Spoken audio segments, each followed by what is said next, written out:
നമസ്കാരം. രാഷ്ട്രപതി തെരഞ്ഞെടുപ്പിൽ തങ്ങൾക്ക് കൂടി സ്വീകാര്യനായ സ്ഥാനാർത്ഥിയെ NDA നിർത്തിയില്ലെങ്കിൽ സ്വന്തം സ്ഥാനാർത്ഥിയെ മത്സരിപ്പിക്കാൻ ഇന്ന് ദില്ലിയിൽ ചേർന്ന 17 രാഷ്ട്രീയ പാർട്ടികളുടെ പ്രതിപക്ഷ മുന്നണി തീരുമാനിച്ചു. ഇന്ന് സോണിയാഗാന്ധിയുടെ നേതൃത്വത്തിൽ ചേർന്ന 17 പ്രതിപക്ഷ നേതാക്കളുടെ യോഗത്തിലാണ് ഈ തീരുമാനമുണ്ടായത്. മോഡി സർക്കാരിന്റെ 3ാം വാർഷിക ദിനത്തിലാണ് രാഷ്ട്രപതി തെരഞ്ഞെടുപ്പിലെ പ്രതിപക്ഷത്തിന്റെ പൊതുസ്ഥാനാർത്ഥിയെക്കുറിച്ച് ചർച്ച ചെയ്യാൻ സോണിയാഗാന്ധി പ്രതിപക്ഷ പാർട്ടി നേതാക്കളെ ഉച്ചയൂണ് സൽക്കാരത്തിന് ക്ഷണിച്ചത്. ഏറെ നാളുകളായി നടക്കുന്ന അനൗപചാരിക ചർച്ചകളുടെ തുടർച്ചയായാണ് സോണിയാഗാന്ധിയുടെ ഉച്ചയൂണ് സൽക്കാരം. പശ്ചിമ ബംഗാൾ മുഖ്യമന്ത്രി മമതാ ബാനർജി, ശരത് പവാർ, ലാലു പ്രസാദ് യാദവ്, മായാവതി, സീതാറാം യെച്ചൂരി, ശരത് യാദവ്, ഒമർ അബ്ദുള്ള തുടങ്ങിയ വിവിധ രാഷ്ട്രീയ നേതാക്കൾ ഉച്ചയൂണ് സൽക്കാരത്തിൽ പങ്കെടുത്തു. ബീഹാർ മുഖ്യമന്ത്രി നിതീഷ് കുമാർ പങ്കെടുത്തില്ലെങ്കിലും ശരത് യാദവ് പങ്കെടുത്തത് കോൺഗ്രസിന് ആശ്വാസമായി. ഇന്നത്തെ യോഗത്തിൽ രാഷ്ട്രപതി സ്ഥാനാർത്ഥിയുടെ പേരുകൾ ചർച്ച ചെയ്യില്ല. പൊതുസമ്മതനായ സ്ഥാനാർത്ഥിയെ സർക്കാർ നിർദ്ദേശിക്കുമോ എന്ന കാര്യം വ്യക്തമല്ല എന്ന് യോഗം വിലയിരുത്തി. സർക്കാർ പൊതുസമ്മതരെ നിർത്തിയില്ല എങ്കിൽ പ്രതിപക്ഷം അതേക്കുറിച്ച് ആലോചിക്കും. ഇന്നത്തെ യോഗത്തിൽ പങ്കെടുത്ത എല്ലാ നേതാക്കളുടെയും അഭിപ്രായം സോണിയാഗാന്ധി കേട്ടു. ജൂൺ 3-ന് DMK നേതാവ് കരുണാനിധിയുടെ പിറന്നാൾ ആഘോഷങ്ങൾക്കിടെ ചെന്നൈയിൽ പ്രതിപക്ഷ പാർട്ടി നേതാക്കൾ വീണ്ടും യോഗം ചേരാൻ ധാരണയായി. ഗോപാൽകൃഷ്ണ ഗാന്ധിയുടെയും മീരാകുമാറിന്റെയും പേരുകളാണ് നിലവിൽ പ്രതിപക്ഷത്തിന്റെ രാഷ്ട്രപതി സ്ഥാനാർത്ഥികളായി പരിഗണനയിലുള്ളത്. റിപ്പോർട്ടർ, ദില്ലി.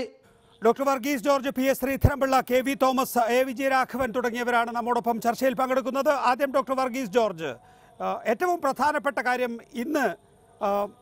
ഇന്ന് സോണിയാഗാന്ധി വിളിച്ചു ചേർത്ത യോഗത്തിൽ പങ്കെടുക്കാതെ നിതീഷ് കുമാർ നാളെ പ്രധാനമന്ത്രി നരേന്ദ്രമോദിയുടെ യോഗത്തിൽ പങ്കെടുക്കുന്നു. അത് രാഷ്ട്രീയമായിരിക്കില്ല എങ്കിൽ കൂടി ഇന്ന് തനിക്ക് നേരത്തെ നിശ്ചയിച്ച പരിപാടികളുണ്ട് എന്ന് പറഞ്ഞ് മാറി നിന്ന് ശരത് യാദവിനെ അയച്ച നിതീഷ് കുമാർ ഇന്ന് ആ യോഗം തീർന്നയുടനെയാണ് പ്രധാനമന്ത്രിയുമായി നാളെയുള്ള കൂടിക്കാഴ്ചയുണ്ട് എന്ന കാര്യം സ്ഥിരീകരിച്ചത്. ശരിയാണ്, 17 പ്രതിപക്ഷ പാർട്ടികളെ ഒന്നിച്ചു നിർത്താൻ സോണിയാഗാന്ധിക്ക് കഴിഞ്ഞു എങ്കിൽ തന്നെയും ഇതൊരു വലിയ കല്ലുകടിയാണ് എന്ന് പറയാനാവില്ലേ?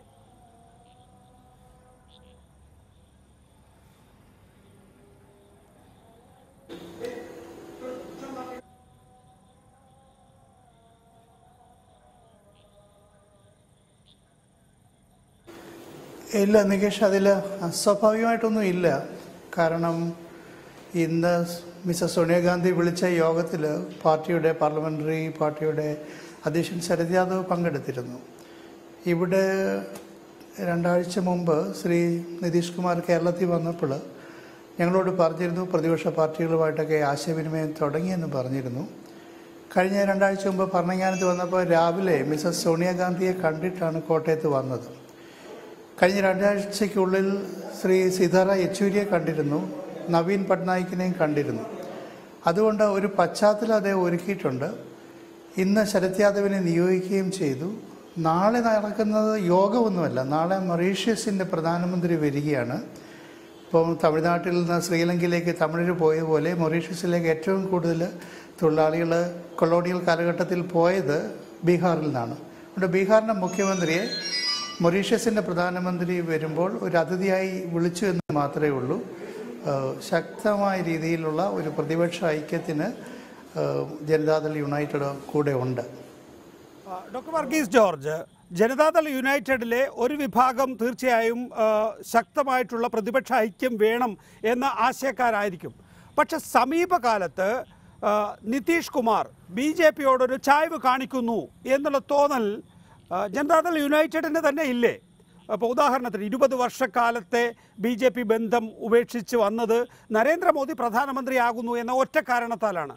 ഇതേ നരേന്ദ്രമോദിയുടെ ഡിമോണിറ്റൈസേഷനെ പ്രതിപക്ഷ പാർട്ടികളെല്ലാം നിശിതമായി വിമർശിച്ചപ്പോൾ വ്യത്യസ്ത നിലപാടാണ് നിതീഷ് കുമാർ എടുത്തത്. അതിന് സമാന്തരമായി തന്നെ നരേന്ദ്രമോദി നിതീഷ് കുമാറിൻ്റെ മദ്യനിരോധനത്തെ വാനോളം പുകഴ്ത്തുകയും ഒക്കെ ചെയ്തിരിക്കുന്നു. ഇപ്പോൾ കഴിഞ്ഞ ദിവസം പ്രസിഡൻഷ്യൽ ഇലക്ഷൻ്റെ സിനാരിയോയിനെ എടുത്തു നോക്കിക്കഴിഞ്ഞാൽ സോണിയാഗാന്ധിയെ കാണുകയും സോണിയാഗാന്ധിയോട് പ്രണബ് മുഖർജിയെ തന്നെ പ്രസിഡന്റ് സ്ഥാനത്തേക്ക് നിലനിർത്തുന്നതിനെക്കുറിച്ച് അല്ലെങ്കിൽ 2ാം വട്ടം അദ്ദേഹത്തെ മത്സരിപ്പിക്കുന്നതിനെക്കുറിച്ചുള്ള ഒരു ആലോചന തുടങ്ങണമെന്ന് നിർദ്ദേശം വെച്ചു. അത് മുന്നോട്ട് പോയില്ല.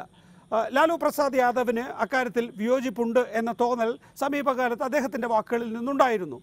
അപ്പോൾ ഈ തരത്തിലുള്ള ഒരു കോൺട്രഡിക്ഷൻ ഉള്ള ഒരു പ്രതിപക്ഷ മുന്നണിക്ക് കാര്യങ്ങളൊന്നും ചെയ്യാൻ കഴിയില്ല എന്നും മറുവശത്ത് BJP കാര്യങ്ങൾ കൺസോൾട്ടേറ്റ് ചെയ്യുകയാണ് എന്ന തോന്നലും നിതീഷ് കുമാറിനെ സംബന്ധിച്ചിടത്തോളം ഉണ്ടാവുന്നു എന്ന സംശയം വരുന്നതിൻ്റെ ഒരു പ്രധാനപ്പെട്ട കാരണം ലാലു പ്രസാദ് യാദവ് 1000 കോടി രൂപയുടെ അഴിമതി കാണിച്ചു എന്നുള്ളതാണ് BJPയുടെ ആരോപണം, അല്ലെങ്കിൽ കേന്ദ്ര സർക്കാരിൻ്റെ ആരോപണം. അതേക്കുറിച്ച് ലാലു പ്രസാദ് യാദവിനെ ഡിഫെൻഡ് ചെയ്യുന്നതിന് പകരം BJPയുടെ പക്കൽ ഡോക്യുമെൻ്റ് ഉണ്ട് എങ്കിൽ നിയമത്തിൻ്റെ വഴിക്ക് പോകും എന്ന് പറയും. അപ്പോൾ ഇക്കാര്യത്തിലെല്ലാം തന്നെ നേരത്തെ കണ്ട ഒരു നിതീഷ് കുമാർ അല്ല, അല്ലെങ്കിൽ മഹാഗഡ്ബന്ധൻ്റെ കാലത്ത് കണ്ട ഒരു നിതീഷ് കുമാർ അല്ല ഇപ്പോൾ നമുക്ക് കാണാൻ കഴിയുന്നത്.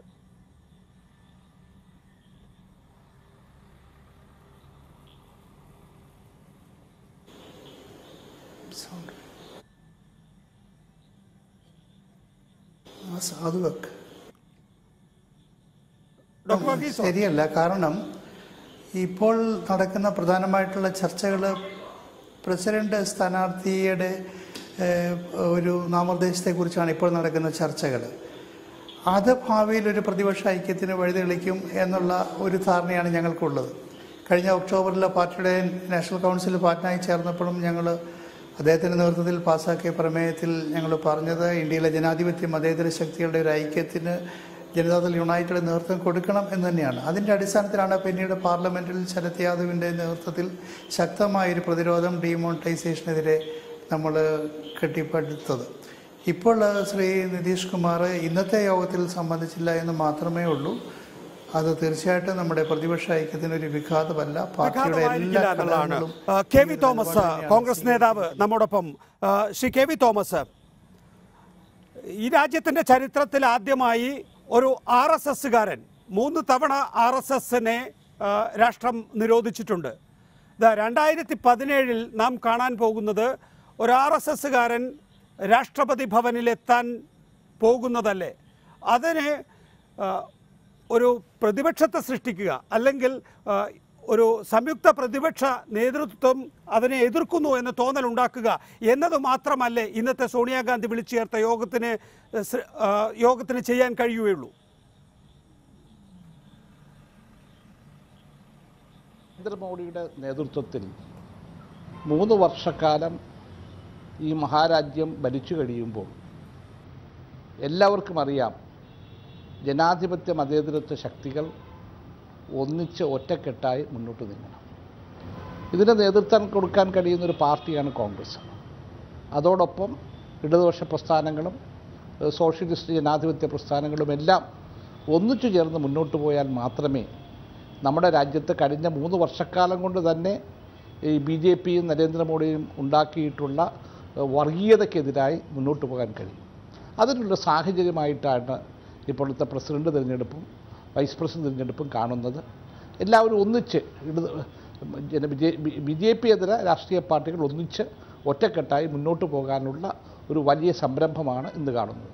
അതെ, അങ്ങനെ 17 രാഷ്ട്രീയ പാർട്ടികൾ പങ്കെടുത്തു. പക്ഷേ ആരൊക്കെ വന്നില്ല എന്നുള്ളത്, ആരൊക്കെ വന്നു എന്നതിനേക്കാൾ കൂടുതൽ രാഷ്ട്രീയ പ്രാധാന്യം അർഹിക്കുന്നില്ലേ? ബീഹാർ മുഖ്യമന്ത്രി നിതീഷ് കുമാർ തനിക്ക് പരിപാടികളുടെ തിരക്ക് കാരണം യോഗത്തിൽ പങ്കെടുക്കാൻ കഴിയില്ല എന്നാണ് സോണിയാഗാന്ധി അറിയിച്ചത്. പക്ഷെ നാളെ പ്രധാനമന്ത്രി വിളിച്ചു ചേർത്ത ഒരു ലഞ്ച് മീറ്റിങ്ങിൽ നിതീഷ് കുമാർ പങ്കെടുക്കുന്നു. അതിനകത്ത് രാഷ്ട്രീയമുണ്ടോ എന്നുള്ളത് ഇന്ന് ദില്ലിയിലെ രാഷ്ട്രീയ വൃത്തങ്ങളാകെ ചർച്ച ചെയ്യുകയാണ്. മാത്രമല്ല, ബിജു ജനതാദളിനെ നേരത്തെ ബിജു ജനതാദൾ യോഗത്തിൽ പങ്കെടുക്കാറുണ്ടായിരുന്നില്ല. സോണിയാഗാന്ധി വിളിച്ച കൂടുതൽ BJPയോടാണ് അവർക്ക് താല്പര്യമുണ്ടായിരുന്നത്, നേരത്തെ BJP മുന്നണിയിൽപ്പെട്ട പാർട്ടി ആയതുകൊണ്ട് തന്നെ. പക്ഷേ ഇന്നതല്ല സ്ഥിതി. ബിജു ജനതാദളിനെ എതിർക്കാൻ പാകത്തിലുള്ള ശക്തി BJP പ്രാപിച്ചു കഴിഞ്ഞപ്പോൾ സ്വാഭാവികമായും ബിജു ജനതാദളിന് അവിടെ BJPയുമായി സംഘർഷസ്ഥിതി ഉണ്ടായിട്ടുണ്ട്. ഒരുപക്ഷെ ബിജു ജനതാദളിൻ്റെ നേതാവ് ആ യോഗത്തിൽ പങ്കെടുക്കും എന്നായിരുന്നു കരുതിയിരുന്നത്. അതുണ്ടായില്ല. ദില്ലി മുഖ്യമന്ത്രി അരവിന്ദ് കെജ്രിവാൾ, ആം ആദ്മി പാർട്ടിയുടെ പ്രതിനിധി, ഇവർ ആരും ഉണ്ടാകുന്നില്ല. 3 പ്രധാനപ്പെട്ട മുഖ്യമന്ത്രിമാർ ആ യോഗത്തിൽ പങ്കെടുക്കുന്നില്ല എന്നത് പങ്കെടുത്ത, സാധാരണഗതിയിൽ എല്ലാ പ്രതിപക്ഷ യോഗങ്ങളിലും പങ്കെടുക്കുന്ന നേതാക്കൾ ഒത്തുചേരുന്നു എന്ന വാർത്തയേക്കാൾ കൂടുതൽ പ്രാധാന്യം അർഹിക്കുന്നില്ലേ? ഇത് യോജിപ്പിനുള്ള ഒരു സംരംഭമാണ്. ഒരു ദിവസം കൊണ്ടോ ഏതെങ്കിലും ഒരു മീറ്റിംഗ് കൊണ്ടോ എല്ലാവരെയും ഒരു കുടക്കീഴിൽ കൊണ്ടുവരിക സാധ്യമല്ല. പക്ഷേ പാർലമെൻറ്റ് സമ്മേളനം ജൂലൈ അവസാനം ആരംഭിക്കുകയാണ്. പ്രസിഡന്റ് തിരഞ്ഞെടുപ്പ് നടക്കുന്നു. ഈ സന്ദർഭത്തിലൊക്കെ എങ്ങനെ BJP എതിരെ രാഷ്ട്രീയ പാർട്ടികളെ ഒന്നിപ്പിക്കാൻ കഴിയും? അത് ആ ഒരു സംരംഭത്തിൻ്റെ, ആ മുന്നേറ്റത്തിൻ്റെ തുടക്കമാണ് ഇന്ന് നാം ഡൽഹിയിൽ സോണിയാഗാന്ധി നേതൃത്വത്തിൽ കണ്ടത്. തീർച്ചയായും അത് ജനാധിപത്യ വിശ്വാസികൾ, മതേതരത്വ വിശ്വാസികൾ സ്വാഗതം ചെയ്യുന്ന ഒരു രാഷ്ട്രീയ നീക്കമാണ്. അഡ്വക്കേറ്റ് PS ശ്രീധരൻപിള്ള, 2019 ഇത് പ്രസിഡന്റ് തെരഞ്ഞെടുപ്പിൽ വിജയിക്കാനുള്ള ഒരു സഖ്യരൂപീകരണമല്ല. 2019 ലോക്സഭാ തെരഞ്ഞെടുപ്പിൽ BJPയെ എതിരിടുന്നതിനുള്ള രാഷ്ട്രീയ കളമൊരുക്കലാണ് ഇന്ന് സോണിയാഗാന്ധി തുടക്കം കുറിച്ചിരിക്കുന്നത്. അതിനു മുമ്പ് കർണാടകം, ഗുജറാത്ത്, ഹിമാചൽ പ്രദേശ് തുടങ്ങിയ സംസ്ഥാനങ്ങളിൽ തെരഞ്ഞെടുപ്പും വരുന്നുണ്ട്. അപ്പോൾ ആ സംസ്ഥാനങ്ങളിൽ കൂടി ഈ ഐക്യം സാധിക്കുമോ എന്ന് പരിശോധിക്കുകയും 2019 കോൺഗ്രസിൻ്റെ നേതൃത്വത്തിലുള്ള ഒരു മഹാഗഠബന്ധനായിരിക്കും രാജ്യത്ത് മോദിയെ നേരിടുക എന്നുള്ളത് BJPയെ സംബന്ധിച്ചിടത്തോളം അതിൻ്റെ 3-ാം വർഷത്തിൽ എത്തി നിൽക്കുന്ന ഈ ഇന്നത്തെ ദിവസം തന്നെ ആ യോഗം ഉണ്ടായി എന്നുള്ളത് രാഷ്ട്രീയ പ്രാധാന്യം അർഹിക്കുന്നില്ലേ? എനിക്ക് തോന്നുന്നു അത് കൂടുതൽ അവസരങ്ങളായിരിക്കും BJP നൽകുക. രാഷ്ട്രീയത്തിൽ ഒന്നും രണ്ടല്ല. അതുകൊണ്ട് എല്ലാവരും കൂടെ 17 കക്ഷികൾ, 17 മൈനസുകൾ ഒന്നിച്ചു ചേർന്ന ഒരു പ്ലസ് ആവൂ. എന്തിലാ യോജിപ്പുള്ളത്? ഈ നികേഷ് ഇവിടെ പറഞ്ഞ 2 മഹാ വ്യക്തിത്വങ്ങൾ, 2 മുഖ്യമന്ത്രിമാർ, ഒഡീഷയിലെയും അതുപോലെ ബീഹാറിലെയും, അവര് നിർണായകമായൊരു ഘട്ടത്തിൽ കടുത്ത BJP എതിരാളികളായിട്ട് നരേന്ദ്രമോദി എതിരാളികളായിട്ട് അറിയപ്പെട്ടിരുന്നു. പക്ഷെ നിർണായക ഘട്ടം വന്നപ്പം അത് നോട്ട് പിൻവലിക്കൽ എന്ന് പറയുന്ന പ്രതിസന്ധി വന്ന് എല്ലാവരും കൂടെ ആഞ്ഞടിക്കാൻ വന്നപ്പോൾ അവരുടെ നിലപാട്, കേന്ദ്ര സർക്കാരിന്റെ നിലപാട് ശരിയാണെന്നായിരുന്നു. അതുകൊണ്ട് ഇക്കാര്യങ്ങളൊന്നും ചരിത്രം പലപ്പോഴും നല്ല നിലയിലും ആവർത്തിക്കാറുണ്ട്. പക്ഷേ ഞാനൊന്ന് നടപടിക്കുകയാണ്. നേരത്തെ ശ്രീ KV തോമസ് പറഞ്ഞതുപോലെ ഇതൊരു തുടക്കം മാത്രമായി കണ്ടാൽ മതി. ഇതൊരു തുടക്കത്തിനൊരു രാഷ്ട്രീയ പ്രാധാന്യമുണ്ട്. താങ്കൾ നേരത്തെ സൂചിപ്പിച്ചത് ഒരൊറ്റ മിനിറ്റ്. താങ്കൾ നേരത്തെ സൂചിപ്പിച്ചതുപോലെ 2 പേർ വന്നില്ല എന്ന് പറയുമ്പോൾ തന്നെ ഓരോ സംസ്ഥാനത്തെയും രാഷ്ട്രീയ എതിരാളികളായ 2 കൂട്ടർ വന്നു. ഇപ്പോൾ ബംഗാളിൽ തൃണമൂൽ കോൺഗ്രസും ലെഫ്റ്റും ഒരേ വേദിയിൽ എത്താറില്ല, ഇന്നവർ വന്നു. UPയിലെ അഖിലേഷും മായാവതിയും ഒരേ വേദിയിൽ എത്താറില്ല, ഇന്നവർ വന്നു. തുല്യ ദുഃഖിതർ ഒന്നിച്ചു കൂടും. ഞാനൊരു ഒറ്റ കാര്യം മാത്രം പറയാം നികേഷ്. ഇതുവരെയുള്ള ഇന്ത്യയിൽ കോൺഗ്രസ് വിരുദ്ധ രാഷ്ട്രം അധികാരത്തിൽ വന്നപ്പോഴുള്ള പരിസ്ഥിതി അല്ലുള്ളത്. അന്നൊക്കെ കോൺഗ്രസ് പാർട്ടി, അത് ഇന്ദിരാഗാന്ധിയുടെ കാലത്തായാലും ശരി, അതിനുശേഷം ഉണ്ടായ വാജ്പേയി സർക്കാർ വന്നപ്പോഴായാലും ശരി, അന്നെല്ലാം ഇന്ത്യയിലെ ഏതാണ്ട് പകുതിയോളം സംസ്ഥാനങ്ങളിൽ നിന്നും മിനിമം കോൺഗ്രസ് പാർട്ടി 1-മത്തെ 2-മത്തെ കക്ഷിയായിരുന്നു. 2017 എത്തി നിൽക്കുമ്പോൾ കോൺഗ്രസ് പാർട്ടി ഏത് സംസ്ഥാനത്താണ്, ഇന്ത്യയിലെ വിരലെണ്ണാവുന്ന സംസ്ഥാനങ്ങൾ ഒഴിച്ചു നിർത്തിയാൽ 1-മത്തെ കക്ഷി എന്നുള്ള പോകട്ടെ, 2-ാം കക്ഷിയായി പോലും നിൽക്കാൻ സാധിക്കാതെ പ്രധാനപ്പെട്ട സംസ്ഥാനങ്ങളിൽ നിന്നൊന്ന് കണക്കെടുത്തോളൂ.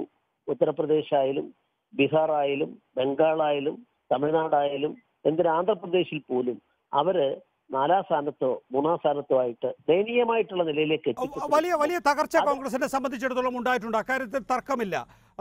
അതൊരു ഘട്ടമാണ് കോൺഗ്രസിനെ സംബന്ധിച്ചിടത്തോളം. അത് മറികടക്കാനുള്ള ശ്രമത്തിന്റെ ഭാഗമാണ് ഇന്നത്തെ യോഗം എന്ന് വേണം കരുതാൻ.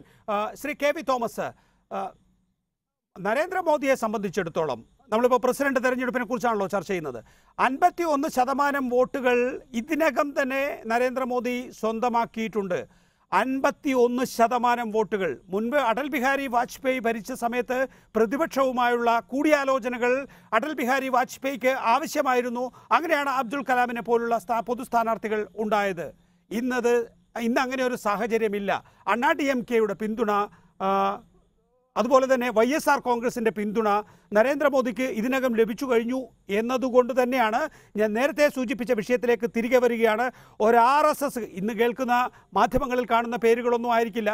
ഇക്കാര്യത്തിൽ നരേന്ദ്രമോദിയും അമിത്ഷായും മാത്രമായിരിക്കും ഒരുപക്ഷെ പ്രസിഡന്റ് സ്ഥാനാർത്ഥിയെക്കുറിച്ച് ചർച്ച ചെയ്തിട്ടുണ്ടാവുക, അല്ലെങ്കിൽ ഒരു പേര് ഇതുവരെ മുന്നോട്ട് കൊണ്ടുപോയിട്ടുണ്ടാവുക. BJP തലത്തിൽ പോലും അത് എത്തിയിട്ടുണ്ടാകില്ല. ഒരു RSSകാരൻ ഇന്ത്യയുടെ രാഷ്ട്രപതിയാകുന്നു എന്ന സാഹചര്യം കോൺഗ്രസ് മനസ്സിലാക്കുന്നില്ലേ?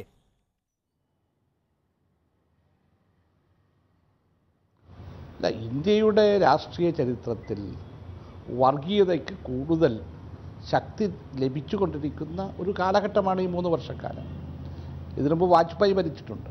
പക്ഷേ മറ്റേത് ഗവൺമെൻറ്, വാജ്പേയിക്ക് ശേഷമാണ് ഇപ്പോൾ നരേന്ദ്രമോദി വരുന്നത്. പക്ഷേ നരേന്ദ്രമോദി വന്നതിന് ശേഷമാണ് ഒരു ഏകാധിപത്യ സ്വഭാവം, ഏകാധിപത്യ പ്രവണത തീരുമാനങ്ങൾ എടുക്കുന്നതിൽ മറ്റാരെയും കൺസൾട്ട് ചെയ്യാത്ത സമീപനം. ഒരു കാര്യം കൂടി മനസ്സിലാക്കണം, BJP എന്ന് പറയുന്നത് ഇന്ന് നരേന്ദ്രമോദി, അത് കഴിഞ്ഞ അമിത്ഷായുമാണ്, വേറെ ആരും ഒന്നുമല്ല. അതിനകത്ത് മന്ത്രിസഭയിൽ തന്നെ നമുക്ക് കാണാം ഒരു കൂട്ടായ്മയില്ല, എല്ലാം തീരുമാനിക്കുന്നത് PMOയും പ്രധാനമന്ത്രിയും. അങ്ങനത്തെ ഒരു ഭരണ സംവിധാനം തന്നെ ഇന്ത്യയിലേക്ക് കടന്നു വന്നിരിക്കുക. 3 വർഷമേ ആയിട്ടുള്ളൂ ഒരു ഗവൺമെൻറ് കടന്നു വന്നിട്ടുണ്ട്.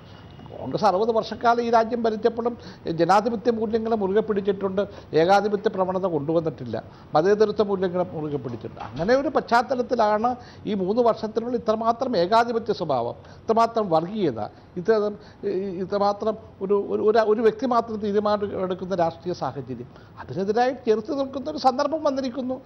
ആ സന്ദർഭങ്ങൾ വരാൻ പോകുന്ന നാളുകളിൽ ലോകസഭ ജൂലൈ അവസാനം 2ാം വാരത്തിൽ ആരംഭിക്കാൻ പോവുകയാണ്. പ്രസിഡന്റ് തിരഞ്ഞെടുപ്പ് കഴിഞ്ഞാൽ സ്വാഭാവികമായിട്ടും ലോക്സഭയും രാജ്യസഭയും തുടങ്ങും. പാർലമെൻറ്റ് തുടങ്ങുമ്പോൾ പാർലമെൻറ്റ് വേദികളിലും ഈ ഗവൺമെൻറ്റിൻ്റെ ഏകാധിപത്യ പ്രവണതയ്ക്കെതിരായി, വർഗീയതയ്ക്കെതിരായി ഞങ്ങൾ ഒന്നിച്ച് പടപൊരുതും. അതിനുള്ള ഒരു തുടക്കം കൂടി ഇതിനെ കണ്ടാൽ മതി. ശ്രീ കെ വി തോമസ്, കോൺഗ്രസ് ദുർബലപ്പെടുന്നു എന്ന് ശ്രീ PS ശ്രീധരൻപിള്ള ചൂണ്ടിക്കാണിച്ച കാര്യം താങ്കളുടെ ശ്രദ്ധയിൽപ്പെട്ടിട്ടുണ്ടാവുമല്ലോ. ഇവിടെ എന്താണ് സംഭവിക്കുന്നത്? ഞാൻ ചോദിച്ച ചോദ്യത്തിലേക്ക് എന്തുകൊണ്ട് താങ്കൾ നേരിട്ട് വരുന്നില്ല? ഒരു RSSകാരൻ, ഒരു സംഘപരിവാറുകാരൻ രാഷ്ട്രപതി ഭവനിലേക്ക് എത്തുന്നു. ഇപ്പൊ നമുക്കറിയാം, നിൽക്കൂ, ലോക്സഭയിൽ 280 മുകളിൽ കഴിഞ്ഞ 3 പതിറ്റാണ്ടുകൾക്ക് ശേഷം ഇതാദ്യമായി BJPക്ക് സ്വന്തമായ ഭൂരിപക്ഷം ലഭിച്ചിരിക്കുന്നു. രാജ്യസഭയിൽ 2018 ആകുമ്പോഴേക്കും BJPക്കാണ് ഭൂരിപക്ഷം. ഇത് രാഷ്ട്രപതി ഭവനിൽ പോലും ഒരു സംഘപരിവാരക്കാരൻ അധികാരത്തിൽ വരുന്ന ആ ജനപിന്തുണ നരേന്ദ്രമോദിക്കും BJPക്കും ഉണ്ട് എന്നുള്ള യാഥാർത്ഥ്യം കോൺഗ്രസ് മനസ്സിലാക്കുന്നില്ലേ?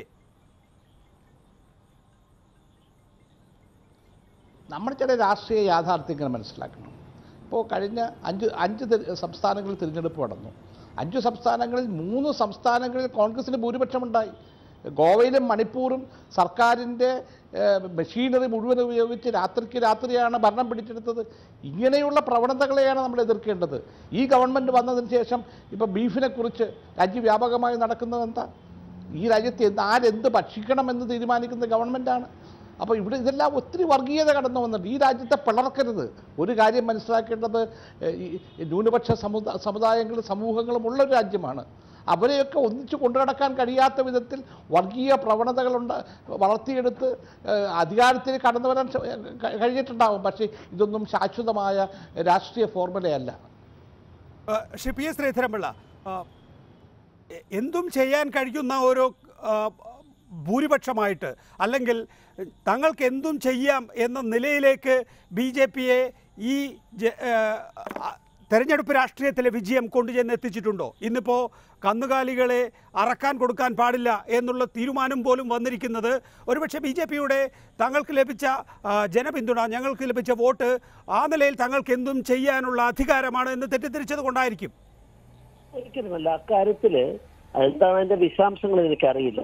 ഒരിക്കലും കന്നുകാലികളെ മനുഷ്യൻ ഭക്ഷിക്കുന്നതിന് അതിനെ കൊല്ലാൻ പാടില്ല എന്ന് ഒരു ഉത്തരവും വന്നതായിട്ട് പ്രഥമ ദൃഷ്ട്യാ ഞാൻ നോക്കുന്ന അവസരത്തിൽ എനിക്ക് മനസ്സിലാക്കാൻ സാധിച്ചിട്ടില്ല. ഇതൊരു പ്രചരണമാണ്. അതിന്റെ ഡീറ്റെയിൽസിലേക്ക് വരാം. എല്ലാവർക്കും ഭക്ഷിക്കാനുള്ള, അല്ലാണ്ട് എല്ലാവരും വെജിറ്റേറിയൻ കഴിച്ച് ജീവിക്കണം എന്നൊന്നും, ഇതൊക്കെ കുപ്രചരണങ്ങളാണ്. അതിന്റെ വിശദാംശങ്ങൾ വരട്ടെ, ആ പ്രചരണങ്ങൾ അങ്ങനെ നടക്കട്ടെ. അതിനെ അതിജീവിച്ചാണ് BJP അധികാരത്തിൽ വന്നത്. താങ്കൾ ഇങ്ങനെ ആവർത്തിച്ച് RSSകാരൻ്റെ രാഷ്ട്രപതിയാകുക. RSSകാർക്ക് രാഷ്ട്രപതി ആയിക്കൂടെ? ഞാൻ അതുകൊണ്ട് RSS ഒരിക്കലും സംഘടന എന്നുള്ള നിലക്ക് അധികാരത്തിൽ വരുന്ന കക്ഷിയല്ല. പക്ഷെ ഒന്ന് ഞാൻ മനസ്സിലാക്കപ്പോൾ താങ്കളുടെ ശ്രദ്ധയിലേക്ക് പറയാൻ ആഗ്രഹിക്കും.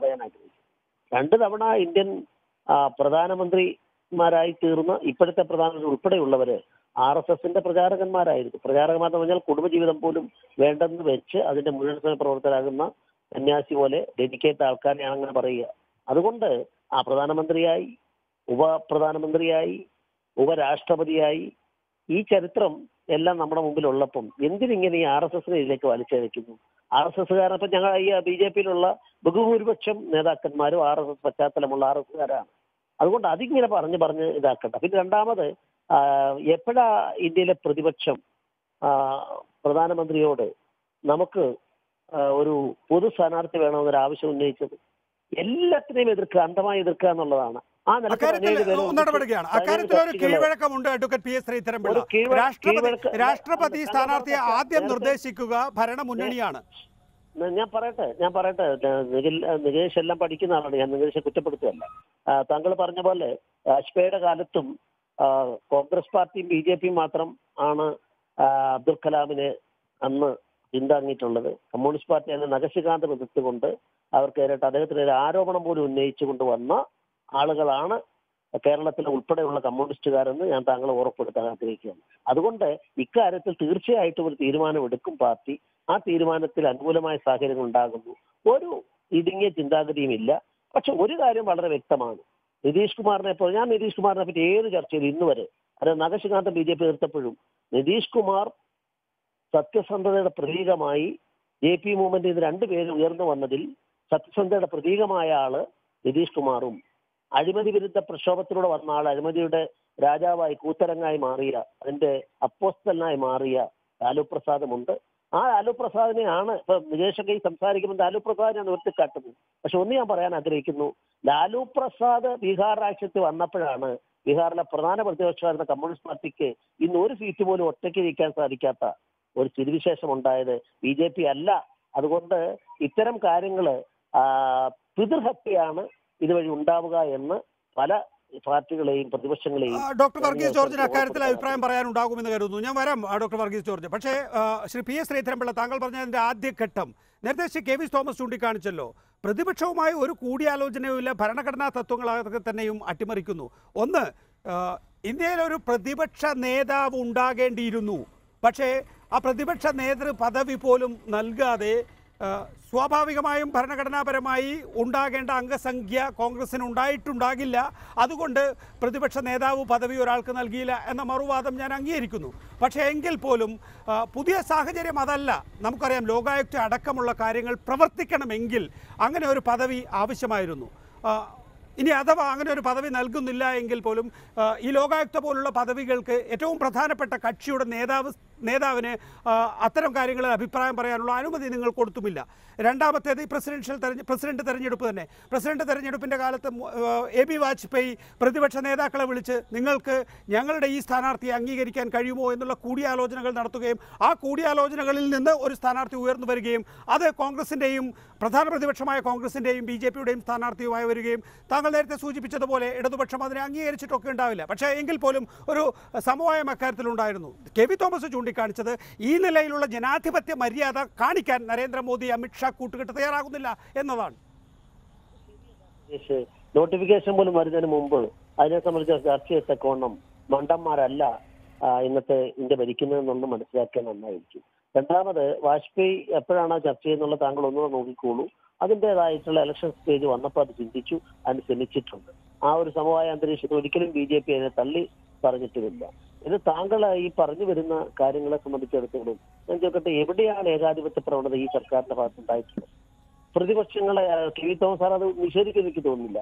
അതേ പ്രതിപക്ഷങ്ങളുടെ യോഗം വിളിച്ചു ചേർത്ത് ഏത് പ്രശ്നമുണ്ടായപ്പോഴും അഖിലകക്ഷി ചർച്ചകളും അല്ലെങ്കിൽ പാർലമെന്റിലെ പ്രധാന പ്രതിപക്ഷങ്ങളുടെയും ഭരണകക്ഷിയുടെ എല്ലാം കൂടി ഒന്നിച്ചിരുന്നുകൊണ്ട് ഉള്ള മീറ്റിങ്ങുകളും നടത്താത്ത ഏതെങ്കിലും സന്ദർഭം ചൂണ്ടിക്കാണിക്കാനായിട്ട് സാധിക്കും.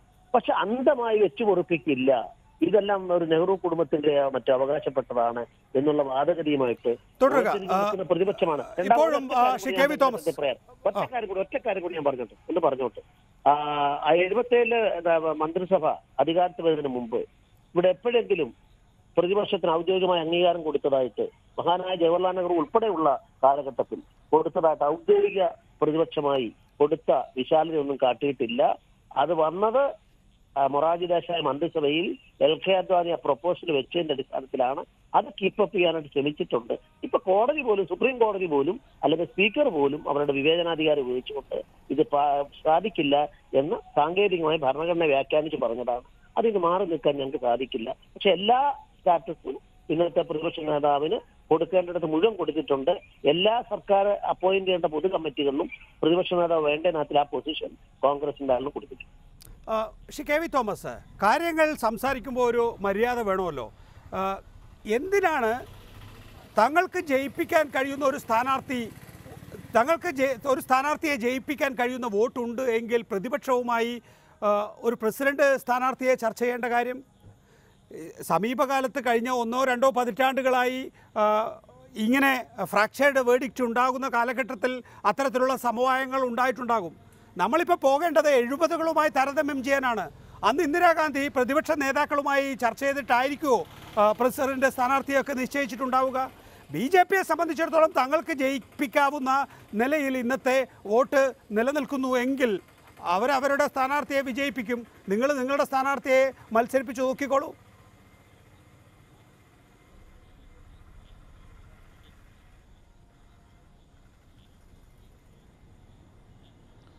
ഈ തിരഞ്ഞെടുപ്പിൽ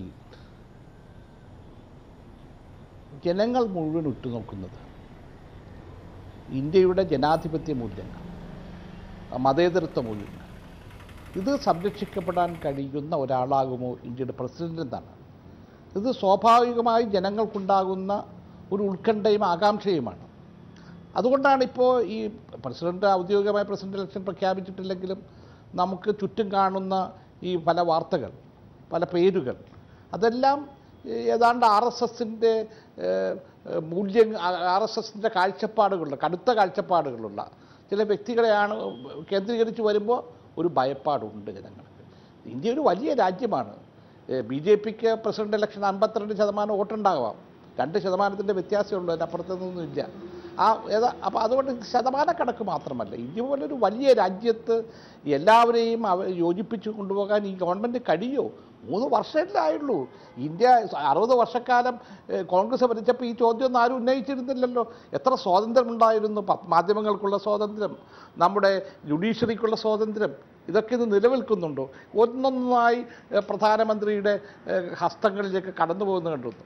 ഇന്ത്യ ഇൻസ്റ്റിറ്റ്യൂഷൻസ്, നമുക്ക് പ്ലാനിംഗ് കമ്മീഷൻ പോയി, അതിന് പകരം വന്നത് നീതി ആയോഗ് ഒരു ഫൈനാൻസ് മിനിസ്ട്രിയുടെ ഒരു ഭാഗമായിട്ട് വന്നിരിക്കുന്നു. ഇങ്ങനെ ഓരോ രംഗത്തും ഒരു പാർലമെൻ്റ് ജനാധിപത്യത്തെക്കുറിച്ച് അറിയുമ്പോൾ ഒരു സിസ്റ്റം വളരെ വർഷങ്ങളായി നിൽക്കുന്നത് പാർലമെൻറ്റ് വിളിച്ചു കഴിഞ്ഞാൽ വിളിച്ചതിന് ശേഷം പാർലമെൻറ്റ് കൂടുന്നതിന് മുമ്പ് എന്തെങ്കിലും പ്രധാനപ്പെട്ട തീരുമാനം ഗവൺമെൻറ് എടുത്ത് ആദ്യത്തെ ദിവസം എന്ന് പറയണം. അത് കൺസേൺഡ് മിനിസ്റ്റർ ഇവിടെ ഡിമോണിറ്റൈസ് നോട്ട് പിൻവലിച്ചു.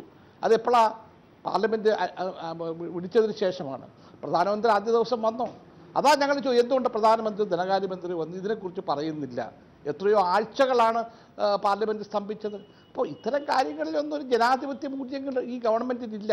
അതുപോലെ 5 സംസ്ഥാനങ്ങളിൽ തിരഞ്ഞെടുപ്പ് കഴിഞ്ഞപ്പോൾ കോൺഗ്രസിന് 3 സംസ്ഥാനങ്ങളിലാണ് ഭൂരിപക്ഷം കിട്ടിയത്, പഞ്ചാബിൽ ഗവൺമെൻറ് ഉണ്ടാക്കി. മറ്റു 2 സംസ്ഥാനങ്ങളിൽ ഈ BJP ഗവൺമെൻറ് ചെയ്ത രാഷ്ട്രീയപരമായ ഒരു കടന്നുകയറ്റം, അതൊക്കെ എങ്ങനെ അംഗീകരിക്കാൻ കഴിയും? ഒരു കാര്യം ഞാൻ പറയാം, ഇന്ത്യയുടെ സ്വതന്ത്ര ഇന്ത്യയുടെ ചരിത്രത്തിൽ ഒരു ചെറിയ നാളുകളാണ് BJP ഇപ്പോൾ ഭരിക്കുന്നത്. ഇതിനു വാജ്പേയി ഭരിച്ചിട്ടുണ്ട്. ഈ ചെറിയ നാളുകളിലെല്ലാം അവർ ജനാധിപത്യത്തെ കശാപ്പ് ചെയ്തിട്ടുണ്ട് എന്ന കാര്യം നമ്മൾ വിസ്മരിക്കരുത്. ശ്രീ പ്രിയ ശ്രീധരൻപിള്ള, KV തോമസ് പറയുന്ന കാര്യത്തിൽ BJPയും ചില പ്രാദേശിക രാഷ്ട്രീയ പാർട്ടികളും തീർച്ചയായും ഉത്തരം പറഞ്ഞേ തീരൂ. അത് താങ്കൾ നേരത്തെ ചോദിച്ചല്ലോ, എവിടെയാണ് BJP കടന്നു കയറുന്നത്, ഭരണഘടനാ വിരുദ്ധമായി പെരുമാറുന്നത്? 2 സംസ്ഥാനങ്ങളിൽ കോൺഗ്രസ് ഏറ്റവും വലിയ ഒറ്റക്കക്ഷിയായിരുന്നു. അവിടെ BJP അധികാര സ്വാധീനവും പണസ്വാധീനവും ഉപയോഗിച്ച് ഭരണത്തിലേറി. എന്നിട്ടിപ്പോൾ മണിപ്പൂർ പോലുള്ള സംസ്ഥാനങ്ങളിൽ ഓരോരോ MLA ആയി ഇങ്ങനെ ഊർത്തിയെടുത്തുകൊണ്ടിരിക്കുകയാണ്. നമുക്ക് പശ്ചിമ ബംഗാളിൽ സമീപകാലത്ത് ഒരു തദ്ദേശ ഭരണ സ്ഥാപനത്തിൽ തെരഞ്ഞെടുപ്പ് നടന്നു. ഇതേ തന്ത്രം തന്നെയാണ് അവിടെ തൃണമൂൽ കോൺഗ്രസിൻ്റെയും ലെഫ്റ്റിൻ്റെയും സ്ഥാനാർത്ഥികളായി മത്സരിച്ച് ജയിച്ചവർ അടുത്ത മണിക്കൂറിൽ തൃണമൂൽ കോൺഗ്രസ് അംഗത്വം എടുക്കുന്നു എന്ന് പറയുമ്പോൾ താങ്കൾക്ക് ജയിച്ചതിന് ശേഷം അവിടെ തൃണമൂൽ കോൺഗ്രസ്സുകാരനായി ജീവിക്കാൻ കഴിയില്ല എന്ന സാഹചര്യം ആ സംസ്ഥാനത്തുണ്ട് എന്ന് നമുക്ക് പറഞ്ഞു തരികയാണ്. സമാനമായ വിധത്തിലായിരിക്കും BJP ഇത്തരത്തിലുള്ള ആളുകളെ ഊർത്തിയെടുക്കുന്നത് എന്ന് വേണം അനുമാനിക്കാൻ. ഒരിക്കലും നികേഷ് അത് പറയുന്നത് ശരിയല്ല. ഇപ്പൊ എന്റെ ബഹുമാനപ്പെട്ട KV തോമസ് സാർ പറഞ്ഞത് ഞാൻ എന്ത് പറയാം, കോൺഗ്രസ് ഇത് പറയുമ്പോൾ അറവുശാലയിൽ നിന്ന് വരുന്ന അഹിംസാമന്ത്രം പോലെയാണ്. നികേഷ് നമ്മളൊന്നും ചരിത്രം അറിയാത്തവരല്ലല്ലോ. ഇന്ത്യയിൽ കമ്മിറ്റഡ് ജുഡീഷ്യറി വേണമെന്ന് ലോകസഭയിൽ ഔപചാരികമായി ആവശ്യപ്പെട്ട 73 അദ്ദേഹം മറന്നോ? 75 അടിയന്തരാവസ്ഥ അദ്ദേഹം മറന്നോ? ക്യാബിനറ്റിനോട് ആലോചിക്കാതെ കമ്മീഷൻ കണ്ടെത്തിയതല്ലേ? അപ്പൊ ഇങ്ങനെയുള്ള കാര്യങ്ങളെല്ലാം നമ്മൾ വരുമ്പോൾ ഞാൻ ചോദിക്കട്ടെ, ഇനി ഒന്നും വേണ്ട, ധാർമ്മികതയാണല്ലോ അദ്ദേഹം പറഞ്ഞത്. ധാർമ്മികത ഉണ്ടെങ്കിൽ അദ്ദേഹത്തിന്റെയും നമ്മുടെ എല്ലാം ഇന്ദിരാഗാന്ധി സ്വന്തം പാർട്ടിയുടെ കാൻഡിഡേറ്റിനെ നിശ്ചയിച്ച് നോമിനേഷൻ പേപ്പറിൽ ഒപ്പിട്ട് കൊടുത്ത് തീരുമാനമെടുത്ത വർക്കിംഗ് കമ്മിറ്റിയിൽ അതിന്റെ ഏറ്റവും പ്രധാനപ്പെട്ട ആളായിട്ട് നിന്നതിന് ശേഷം പിന്നിലൂടെ കുത്തി രാഷ്ട്രപതി തെരഞ്ഞെടുപ്പിനെ ചതിച്ച ചരിത്രം ലോകത്ത് നമ്മൾ ഒരു കറുത്ത അധ്യായമായിട്ട് നിൽക്കുന്നത് സജീവ റെഡ്ഡിയുടെ 68-69 കാലം നമ്മൾ മറന്നോ സർ? അതുകൊണ്ട് അടിയന്തരാവസ്ഥ കാലഘട്ടത്തിലെ സ്ഥിതി അറിയില്ലേ? ക്യാബിനറ്റ് കൂടിയോ? എന്നിട്ട് അതിനെപ്പറ്റിയല്ലേ ഷാ കമ്മീഷൻ ഇന്ദിരാഗാന്ധിയെ കൊണ്ടുവച്ചിട്ടുള്ളത്? ഇതിനെല്ലാം പറഞ്ഞ് ഇങ്ങനെയുള്ള കാര്യങ്ങളെല്ലാം നമ്മുടെ മുമ്പിലുള്ളപ്പോൾ കമ്മിറ്റഡ് ജുഡീഷ്യറി വേണമെന്ന് ആവശ്യപ്പെട്ട കാലഘട്ടം നമുക്ക് മറക്കാൻ സാധിക്കുമോ? ജുഡീഷ്യറി ഓഫീസർമാരെ അങ്ങോട്ടും ഇങ്ങോട്ടും പറഞ്ഞുകൊണ്ടിരുന്നിട്ടുണ്ട്. എന്താ കാര്യം? ചോദിച്ചുകൊണ്ടാണ് ഞാൻ പറഞ്ഞത്. താങ്കളപ്പോൾ ചോദിച്ചു എന്നോട് അതല്ലേ. അതുകൊണ്ട് BJP ഒരിടത്തും ജനാധിപത്യം നടത്തിയിട്ടില്ല. മണിപ്പൂർ എടുത്ത ഉദാഹരണം, 42 MLA മാരുണ്ടായിരുന്നു 60-ല്. ആ 42 എണ്ണം 21 പകുതിയായിട്ട് കുറയുമ്പം അത് ജനവിധിയാണെന്ന് തോമസ് സാർ പറയുന്നെങ്കിൽ എനിക്ക് അദ്ദേഹത്തോട് അക്കാര്യത്തിൽ സഹകരിപ്പിക്കാനേ സാധിക്കുകയുള്ളൂ. ഗോവയെ സംബന്ധിച്ചിടത്തോളം ഞങ്ങള് കഴിഞ്ഞ പ്രാവശ്യം അധികാരത്തിൽ വന്നപ്പോഴും ഞങ്ങൾക്ക് ഒറ്റയ്ക്ക് ഭൂരിപക്ഷം ഉണ്ടായിരുന്നില്ല, മറ്റാളുകളുടെ സഹായം തേടിയിട്ടാണ് വന്നത്. ഇത്തവണയും അതുപോലെ തന്നെ ഉണ്ടായി. വോട്ടിംഗ് പെർസെന്റേജിലും വ്യത്യാസം വന്നിട്ട്. എന്നിട്ട് അതെല്ലാം നേട്ടമാണ്, അട്ടിമറിച്ചാണെന്ന് പറഞ്ഞാൽ ഇത് നമുക്ക് ഒരു അവകാശവാദം പോലും ഉന്നയിക്കാത്ത, ഗോവയിൽ ഒരു അവകാശവാദം പോലും ഉന്നയിക്കാൻ സാധിക്കാത്ത വണ്ണം ദയനീയമായ സ്ഥിതി നിന്ന ഒരു പാർട്ടിയിലെ പിന്നെന്താ വേറെ BJP അവകാശവാദം ഉന്നയിച്ചു ഇതല്ലേ സംഭവിച്ചത്? അതുകൊണ്ട് വൈദ്യരെ ആദ്യം സ്വയം ചികിത്സിക്കൂ. ജനാധിപത്യ പ്രക്രിയയിൽ ഇന്ന് ഏറ്റവും ദുർബലമായിക്കൊണ്ടിരിക്കുന്ന പാർട്ടി കോൺഗ്രസ് ആണ്. 17 എണ്ണത്തെ കൂട്ടിയാൽ 17 ഉണ്ടാവില്ല സാർ. അത് കണ്ടോ, നിങ്ങൾ കാണാൻ പോവുകയാണ്. തുടരുക. ഡോക്ടർ വർഗീസ് ജോർജ്, 2019 ലക്ഷ്യം. ഇനിയും 2 വർഷമുണ്ട് ലോക്സഭാ തെരഞ്ഞെടുപ്പിന്. ഉദ്ഘാടനം ഇന്ന് ഉച്ചയൂണിന് സോണിയാഗാന്ധിയുടെ നേതൃത്വത്തിലുള്ള യോഗത്തിലൂടെ സംഭവിച്ചു. ഡോക്ടർ വർഗീസ് ജോർജ്, സോഷ്യലിസ്റ്റുകളാണ് എല്ലാ കാലഘട്ടത്തിലും തമ്മിലടിച്ചിട്ടുള്ളത്. ഇതാ ലാലു പ്രസാദ് യാദവിനെയും നിതീഷ് കുമാറിനെയും ഒരേ മുന്നണിയുടെ ഭാഗമായി നിർത്താൻ പോലും കഴിയാത്ത സാഹചര്യമാണ്.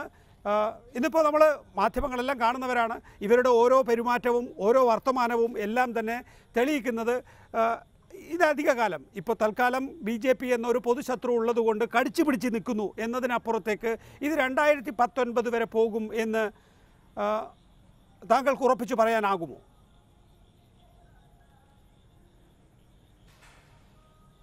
നികേഷ്, 2-3 കാര്യങ്ങളുണ്ട്. ഒന്ന്, ശ്രീധരൻ പിള്ള പറഞ്ഞ ലാലു പ്രസാദ് യാദവിൻ്റെ കാര്യം. BJP ഉള്ള കാലത്തോളം അവർ ലാലു പ്രസാദ് യാദവിനോട് ക്ഷമിക്കത്തില്ല. കാരണം BJPയുടെ അധ്യക്ഷൻ LK അദ്വാനി ബാബറി മസ്ജിദ് ഇടിച്ചു പൊളിക്കാൻ രാമശിലാഘോഷയാത്ര നടത്തിയപ്പോൾ സമസ്തിപൂരിൽ വെച്ച് ആ LK അദ്വാനിയെ അറസ്റ്റ് ചെയ്ത് ജയിലിലിട്ടത് ലാലു പ്രസാദ് യാദവാണ്. അതുകൊണ്ട് BJP ഉള്ള കാലത്തോളം അവർ ലാലുവിനോട് ക്ഷമിക്കത്തില്ല. ആ ലാലുവാണ് ഇന്ത്യയിൽ ഇന്ന് BJPക്കെതിരായ വലിയ ഫൈറ്റിന് മുന്നോട്ട് നിൽക്കുന്നത്. ഈ ലാലുവിനെതിരെ കേസിടാൻ നിതീഷ് കുമാറിനോട് പറഞ്ഞാണ്. നിതീഷ് കുമാർ കഴിഞ്ഞ ആഴ്ച നിതീഷ് കുമാറിനോട് പറഞ്ഞാണ്. നിതീഷ് കുമാർ സമ്മതിച്ചില്ല. ലാലുവിനെയും നിതീഷ് കുമാറിനെയും തമ്മിൽ ഭിന്നിപ്പിക്കാൻ ഇവർ പരമാവധി ശ്രമിക്കുന്നുണ്ട്. അത് ഇന്ന് ഉണ്ടായിട്ടില്ല. 2 പാർട്ടികളുടെയും പ്രതികളെ സമ്മതിച്ചു. നികേഷ് കുമാർ പറഞ്ഞ പോലെ ഭാരതീയ ജനതാ പാർട്ടിക്കെതിരെ ഇന്ന് സോണിയാഗാന്ധി വിളിച്ചു കൂട്ടിയ സമ്മേളനം ഉണ്ടല്ലോ, അത് ഇന്ത്യൻ രാഷ്ട്രീയത്തിലെ ഒരു മൈൽ സ്റ്റോണാണ്. ശ്രീധരൻപിള്ള സാറ് മനസ്സിലാക്കേണ്ടത്, കഴിഞ്ഞ 2014 ലോക്സഭാ ഇലക്ഷനിൽ BJPക്ക് കിട്ടിയ 14% വോട്ട് 31% വോട്ടാണ്.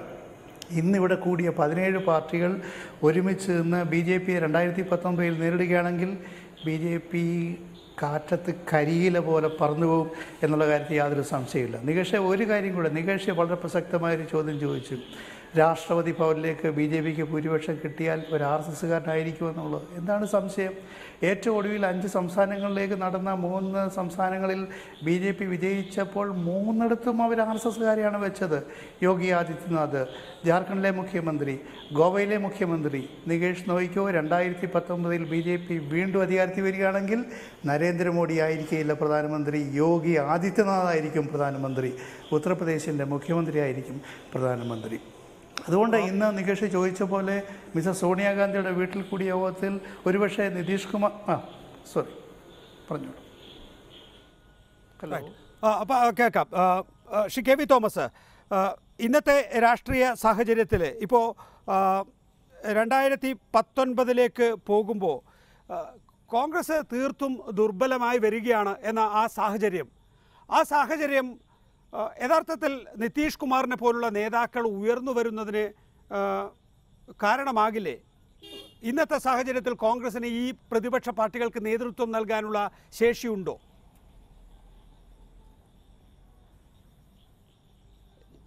രാഷ്ട്രീയ പാർട്ടികളും BJP ഇതര രാഷ്ട്രീയ പാർട്ടികളും ഉറ്റുനോക്കുന്നത് കോൺഗ്രസിനെയാണ്.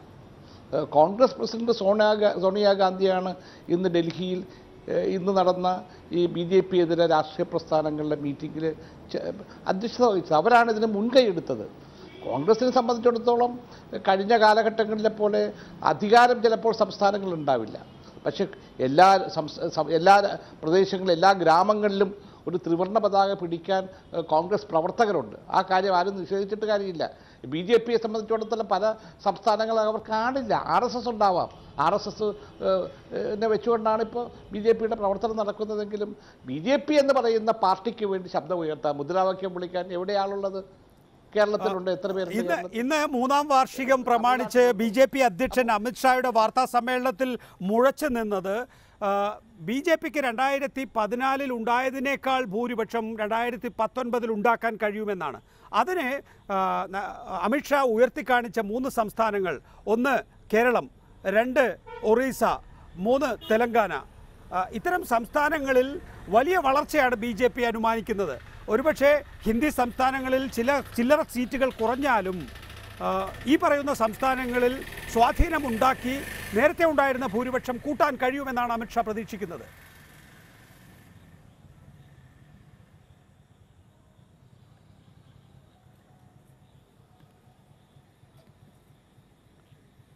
ശ്രീ KV തോമസ്, ഏതായാലും ദക്ഷിണേന്ത്യൻ സംസ്ഥാനങ്ങളിലേക്ക് BJP കണ്ണോടിക്കാൻ തുടങ്ങിയിട്ടുണ്ട്.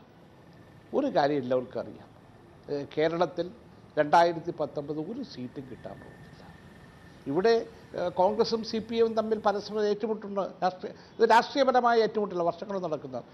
അവിടേക്ക് കടന്നു വരാൻ BJPക്ക് ഇതുവരെ കഴിഞ്ഞിട്ടില്ല. തൊട്ടടുത്തുള്ള ആന്ധ്രയെ സംബന്ധിച്ചിടത്തോളം ആന്ധ്രയിൽ അവിടെയുള്ള ഏതെങ്കിലും പ്രാദേശിക രാഷ്ട്രീയ പാർട്ടികളുടെ കൂട്ടുപിടിച്ചല്ലാതെ BJPക്ക് മുന്നോട്ട് പോകാൻ കഴിയൂ? തമിഴ്നാട്ടിൽ കഴിയൂ? തമിഴ്നാട്ടിലും അവിടെയുള്ള AIDMKയുടെ ഒരു ഫ്രാക്ഷനെ പിടിക്കാൻ ശ്രമിക്കുകയാണ്. അപ്പോൾ ഇപ്പോഴേ ഭയപ്പാടുണ്ട്. ഉത്തരേന്ത്യൻ സംസ്ഥാനങ്ങളിൽ കഴിഞ്ഞ പ്രാവശ്യം 2014 കിട്ടിയ അത്രയും തിരഞ്ഞെടുപ്പ് വിജയവും സ്ഥാനാർത്ഥികളും MP-മാരും ഉണ്ടാകില്ല എന്നുള്ളതുകൊണ്ടാണല്ലോ ഇപ്പോൾ ദക്ഷിണേന്ത്യൻ സംസ്ഥാനങ്ങളെ കൂടെ ഒന്ന് കണ്ണോടിക്കുന്നത്. പക്ഷേ ആ കണ്ണോടിക്കുന്ന സംസ്ഥാനങ്ങളിൽ എന്താ BJPയുടെ സ്ഥിതി? അപ്പോൾ ഒരു കാര്യത്തിൽ സംശയമൊന്നുമില്ല, 2019 BJPക്ക് 2014 ആവില്ല. ഇന്ത്യയിലേക്ക് ഈ അവർ 19 5 വർഷം ഭരിക്കും. 5 വർഷത്തെ ദുർഭരണം, അവരുടെ വർഗീയത, ഈ രാജ്യത്തിൻ്റെ മുന്നോട്ടുള്ള പ്രയാണം തകർക്കുന്ന തീരുമാനം. നമുക്കറിയാം പാകിസ്ഥാനുമായിട്ട് എന്താ സ്ഥിതി. ഇവർ അധികാരത്തിലേൽക്കുമ്പോൾ ജമ്മു ആൻഡ് കാശ്മീർ എന്താ? ഞാനൊന്ന് പോയിട്ടുള്ള ആളാണ്. ആ ജമ്മു ആൻഡ് കാശ്മീരാണോ ഇന്ന്? ഇന്ന് ജമ്മു ആൻഡ് കാശ്മീർ നമുക്ക് നഷ്ടപ്പെട്ടുകൊണ്ടിരിക്കുന്നു. പാകിസ്ഥാനുമായിട്ടുള്ള ബന്ധം ഏറ്റവും മോശമായിരിക്കുന്നു. മറ്റ് രാജ്യങ്ങളിൽ നിന്ന് നമുക്ക് പിന്തുണ കിട്ടുന്നില്ല. അങ്ങനെ എല്ലാ രംഗത്തും ഒരു പരാജയം. നമ്മുടെ വിദേശ നയത്തിൻ്റെ കാര്യത്തിൽ, സാമ്പത്തിക മേഖലയിൽ, സംസ്ഥാനങ്ങളെ ഒന്നിച്ചു കൊണ്ടുപോകുന്ന കാര്യത്തിൽ ഒക്കെ പരാജയപ്പെട്ടൊരു ഗവൺമെൻറ്റിനെ കുറിച്ച് 19 ജനങ്ങൾ വിധി പറയും എന്നതിൽ എനിക്ക് യാതൊരു സംശയമില്ല. Advocate PS Sreedharan Pillai, KV Thomas പറയുന്നത് ജമ്മു കാശ്മീർ നമുക്ക് നഷ്ടപ്പെട്ടുകൊണ്ടിരിക്കുന്നു എന്നുള്ളതാണ്. ദിനം തോറും അവിടെ നിന്ന് പുറത്തുവരുന്ന വാർത്തകൾ ഞെട്ടിപ്പിക്കുന്നത് തന്നെയാണ് ഏറ്റവും കുറഞ്ഞത്. 2 സഹാറൻപൂരിൽ നടക്കുന്ന കാര്യങ്ങൾ ഇന്ത്യയെ നയിക്കാൻ അല്ലെങ്കിൽ ഇൻക്ലൂസീവായി നയിക്കാൻ മോദി പ്രാപ്തനല്ല.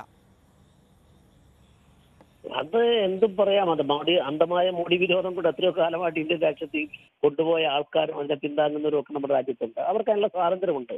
പക്ഷെ ഞാൻ ഒന്ന് ചോദിക്കാം, കേരളത്തിൽ പോലും മലയാളികൾക്കിടയിൽ നിന്ന് മലയാളികൾ മാത്രമുള്ള കേരള, ലക്ഷദ്വീപ് 2 സംസ്ഥാനം ഉണ്ടല്ലോ, പ്രദേശം ഉണ്ടല്ലോ.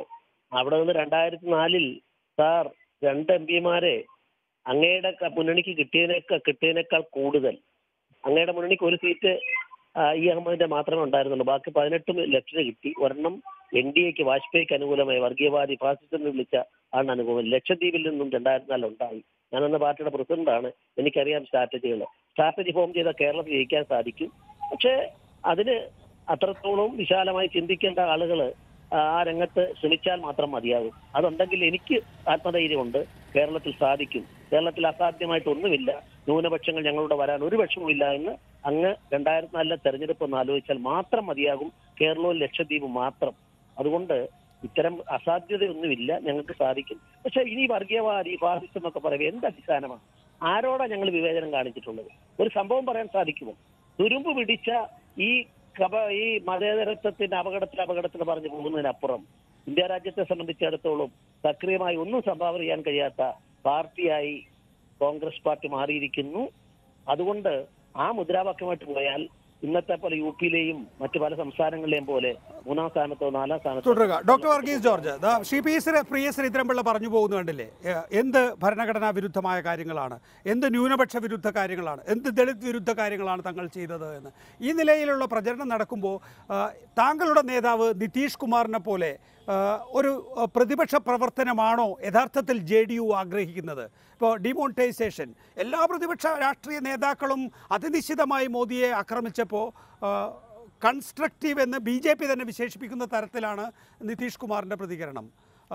നരേന്ദ്രമോദി വന്ന് നിതീഷ് കുമാറിനെയും പല കാര്യങ്ങളുടെയും പേരിൽ പ്രശംസിക്കുന്നു.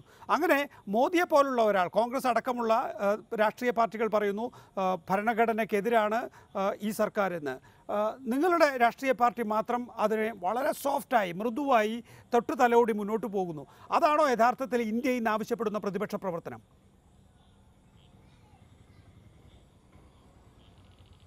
അല്ലല്ല, തീർച്ചയായിട്ടും അതല്ല. ശക്തമായിട്ട് തന്നെ BJPക്ക് എതിരായിട്ട് ജനാധിപത്യ മതേതര ശക്തികളെ ഏകോപിപ്പിക്കുന്നതിന് തന്നെയാണ് ഞങ്ങൾ തീരുമാനിച്ചിരിക്കുന്നത്. ഡിമോണിറ്റൈസേഷൻ്റെ കാര്യത്തിൽ നികേഷ് ചോദിച്ച പോലെ ഇന്ത്യയിലെ എല്ലാ രാഷ്ട്രീയ പാർട്ടികളും മമതാ ബാനർജിയും അരവിന്ദ് കെജ്രിവാൾ ഒഴികെ ഈ ഡിമോണിറ്റൈസേഷനെ ആദ്യം സ്വാഗതം ചെയ്തിരുന്നു. പക്ഷേ പിന്നീട് എല്ലാ രാഷ്ട്രീയ പാർട്ടികളും അതിശക്തമായി ഇതിൻ്റെ പ്രത്യാഘാതങ്ങൾ കണ്ടപ്പോൾ അതിനെ എതിർക്കുകയാണ് ചെയ്തത്. ഞങ്ങളുടെ പാർട്ടി ആ നിലയിൽ പാർലമെൻറ്റിനുള്ളിലും പുറത്തും എല്ലാ പോരാട്ടങ്ങളിലും ഒരുമിച്ചുണ്ടായിരുന്നു. ഇവിടെ ശ്രീധരൻപിള്ള സാറിൻ്റെ ചോദ്യം എന്ത് ന്യൂനപക്ഷ ലംഘനമാണ് ഞങ്ങൾ നടത്തിയിട്ടുള്ളതെന്നാണ്. നമ്മുടെ സമൂഹത്തിലെ വലിയ സോഷ്യൽ ഡിവൈഡ്, സാമൂഹികവും സാംസ്കാരികവുമായ വലിയ വിഭജനത്തിനാണ് BJP ഇപ്പോൾ ശ്രമിച്ചുകൊണ്ടിരിക്കുന്നത്. ഇന്ന് തന്നെ PS ശ്രീധരൻപിള്ള സാർ അജ്ഞാതം നടിച്ച കേന്ദ്ര ഗവൺമെൻറ്റിൻ്റെ കമ്മ്യൂണിക്കേഷൻ എത്ര ഭീകരമാണ്. കാറ്റിൽ ട്രേഡ്, കന്നുകാലി ട്രേഡ്, മാംസ കച്ചവടത്തിന് വേണ്ടി അനുവദിക്കുകയില്ലെന്ന് പറയുന്നത് ഇവിടെ വലിയ ഒരു സോഷ്യൽ ഡിവൈഡിന് വേണ്ടി ശ്രമിക്കുന്നതിൻ്റെ ഭാഗമാണ്. ഒരു നേവി ഓഫീസറായിരുന്ന അക്കളഖാൻ്റെ അദ്ദേഹത്തിൻ്റെ പിതാവ് അക്കളഖാനെ പശു ഇറച്ചി തിന്നു എന്ന പേരിൽ ഇവർ തല്ലിക്കൊല്ലുന്നില്ലേ?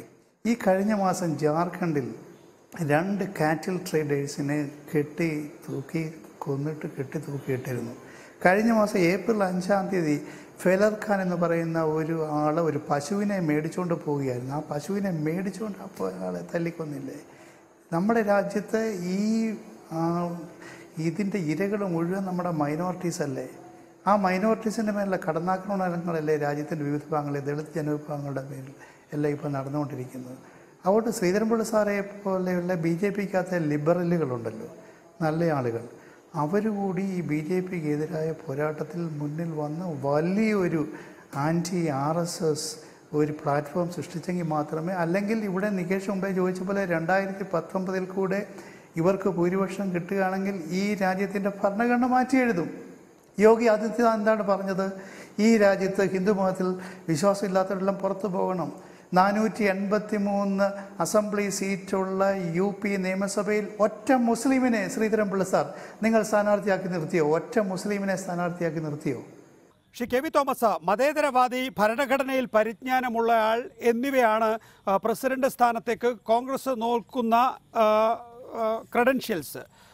ഇന്നത്തെ സാഹചര്യത്തിൽ പ്രണബ് മുഖർജി തന്നെ 2ാം വട്ടം വരണം എന്ന ആവശ്യം കോൺഗ്രസ് ഉയർത്തിയിട്ടുണ്ടോ?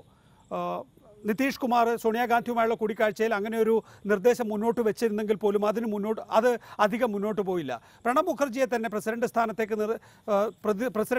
2ാം വട്ടവും മത്സരിപ്പിക്കണമെന്ന ആഗ്രഹം കോൺഗ്രസിനെ സംബന്ധിച്ചിടത്തോളം ഉണ്ടോ?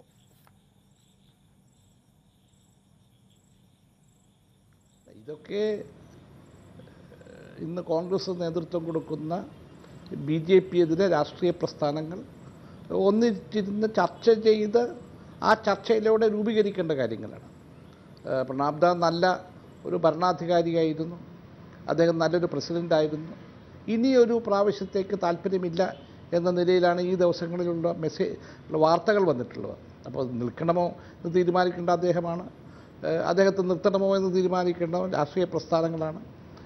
തീർച്ചയായും അതൊക്കെ ചർച്ചകൾ വരുമ്പോഴായിരിക്കും രൂപീകരിക്കും. ഇന്ന് ഏതായാലും നടന്ന സോണിയാഗാന്ധി നടന്നത് BJP-എതിരെ ജനാധിപത്യ രാഷ്ട്രീയ പാർട്ടികളെ യോജിപ്പിച്ച് ഈ തിരഞ്ഞെടുപ്പിനെ എങ്ങനെ നേരിടാൻ കഴിയും എന്നുള്ള ചർച്ചകളാണ്. അതിൻ്റെ കൂടുതൽ വിശദാംശങ്ങൾ അടുത്ത ദിവസങ്ങളിൽ പുറത്തു വരും എന്നെൻ്റെ പ്രതീക്ഷ. ഷിപ്പിയ ശ്രീധരൻപിള്ള, നേരത്തെ ഡോക്ടർ വർഗീസ് ജോർജ് പറഞ്ഞത് താങ്കൾ മുഴുവൻ കേട്ടിട്ടുണ്ടോ എന്നറിയില്ല. അതിൻ്റെ രത്നച്ചുരുക്കം ഇതാണ്: 2019 കൂടി BJP അധികാരത്തിൽ വരികയാണ് എങ്കിൽ ഭരണഘടന നിങ്ങൾ മാറ്റി എഴുതും. നേരത്തെ സെക്യുലർ എന്ന പദം തന്നെ അതിൽ നിന്ന് എടുത്തു കളഞ്ഞതുപോലെ തന്നെ ഇനി അതിൽ കൂടുതൽ വിപുലമായ നിലയിൽ ഒരു മതരാഷ്ട്രമായി BJP ഇന്ത്യയെ പ്രഖ്യാപിക്കുന്ന വിധത്തിലേക്ക് കാര്യങ്ങൾ നീങ്ങും. അതുകൊണ്ട് താങ്കളെ പോലുള്ള മിതവാദികൾ അടക്കം പ്രതിപക്ഷത്തോടൊപ്പം ചേരണം, എങ്കിൽ മാത്രമേ നാടിന് രക്ഷയുള്ളൂ. അദ്ദേഹത്തിനോട് മിതവാദവും തീവ്രവാദവും ഒന്നും ഇതിലില്ല. എല്ലാ RSS BJP പ്രവർത്തകന്മാരെ സംബന്ധിച്ചും അതിന്റെ പ്രതിബദ്ധത അടിസ്ഥാനപരമായിട്ടുള്ളത് ഏകമാണ്.